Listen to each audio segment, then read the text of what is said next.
మేమైనా మా చేతి నుండి వండి పెడుతున్నా ఇట మేము అక్షయ పాత్రకి ఇస్తామని చెప్తే మేము మేము ఇంకే విధంగా మమ్మల్ని హింసిస్తున్నారు అంటే వెళ్ళిపోండి అని డైరెక్ట్గా చెప్పలేకుండా ఈ విధంగా బాధలు పెడుతుంటే ఇది ఏదైనా కరెక్ట్ అయినా గుడ్లు మన కూరగాయలు అన్నీ తీసుకొచ్చి మేము వండి మంచిగా పెడుతుంటే మమ్మల్ని పట్టించుకుంటలే గవర్నమెంట్ అనేది. అసలు కొత్త గవర్నమెంట్ వాళ్ళు మమ్మల్ని పట్టించుకోకుండా మమ్మల్ని మాకు చిత్ర హింసలు పెడుతున్నారు. సార్ వాళ్ళు మెను రోజుకు 2 కూరగాయలు పెట్టమంటారు. ఒక్క కూరగాయలకే బిల్లులు ఇస్తలేరు, 2 కూరగాయలు ఎడికేం తెచ్చి పెడతాం మేము మాకు గ్యాస్ లేవు, కట్టెల పొయ్యి మీద వండి కండ్లు మండి మాకు పొగ పోయి హెల్త్ ఖరాబ్ అయ్యి మేము ఇంటికాడ వండుకున్న మమ్మల్ని పట్టించుకున్న మానవులు లేదు. మా ఇంట్లో మేము కారం వేసుకొని తిన్నా సరే కానీ గవర్నమెంట్ స్కూళ్ళల్లో వండి పెట్టే పిల్లలకు మాత్రం మేము పప్పుచారు పోసి మంచిగా వేడివేడి అన్నం వండి పప్పుచారు పోసి గుడ్డిస్తాం. పొద్దున్న లేవగానే జావా పోస్తాం. ఇవాళ రేపు ఎవరి ఇళ్ళలో జావా ఉన్నా లేకున్నా గవర్నమెంట్ హై స్కూల్లో మాత్రం జావా ఖచ్చితంగా పోస్తాం. జావా పోసినందుకు మాకు ₹1 గిట్టి ఇవ్వరు గవర్నమెంట్ వాళ్ళు. ఇవ్వకుండా ఉన్నా ఒక్కరోజు జావా పోయకుంటే ఎంత పోస్తలేరు అని అడుగుతలేదు. మాకు గ్యాస్ ఏడికెంచి వస్తుంది, కట్టెలైనా ఏడికెంచి వస్తాయి. మాకు గవర్నమెంట్ వాళ్ళు ఏదో ఒకటి న్యాయం చేయాలి.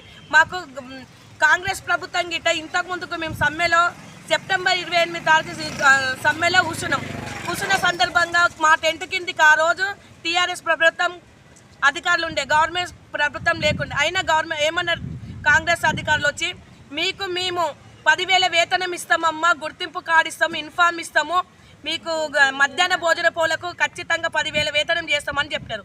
ఇప్పుడు ఆ ప్రభుత్వం వచ్చి గిట్ట 6 నెలలు అవుతుంది. అయినా 6 నెలల నుండి గిట్ట మాకు కమిషన్ పట్టించుకొని ఒక్కరోజు విద్యాశాఖ మంత్రినే గుర్తించి పెట్టలే.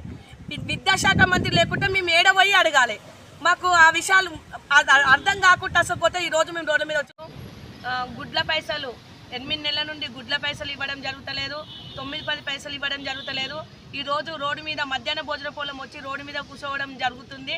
గవర్నమెంట్ వాళ్ళు మాకు ఇస్తామని చెప్పి ఇవ్వకుంటుండి అక్షయ పాత్రకి ఇస్తాం. ఈరోజు స్కూళ్ళల్లో వండకుండా బిల్లులు వస్తలేవు అని చెప్పి వండకుండా ఉండడం వల్ల అక్షయ పాత్రకి ఇస్తామని చెప్తున్నారు. ఇదే మీ న్యాయమో మాకు అర్థమైతలేదు. మేము 22 ఏళ్ల నుండి వండుతుంటే మధ్యాహ్న భోజన కార్మికులని ఈరోజు రోడ్డు మీద కూర్చోబెట్టి మమ్మల్ని మాకేమి న్యాయం రేవంత్ రెడ్డి గిట మెమోరాండం ఇవ్వడం జరిగింది. అయినా ఆయన దాని మీద ఏం విషయం చెప్పకుండా జరుగుతుంది. ఇవాళకి మేము 5 రోజులు ఇచ్చి గిట్ట ఇప్పటికీ మా గురించి ఏం మాట్లాడతలేడు.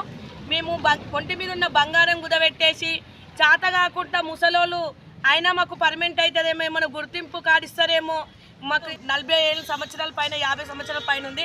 చేతగాని ఏజ్లో ఈరోజు మమ్మల్ని తీసేస్తాము, అక్షయ పాత్రకి ఇస్తామని చెప్తున్నారు.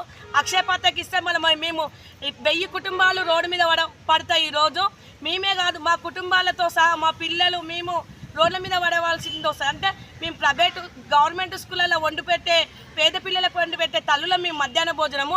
ఈరోజు మమ్మల్ని గవర్నమెంట్ వాళ్ళు తీసుకొచ్చి రోడ్డు మీద కూర్చోబెడితే మా పరిస్థితి ఏంది? మాకు ఏం న్యాయం జావ వయ్యమంటాడు, బియ్యం ఇస్తానంటాడు.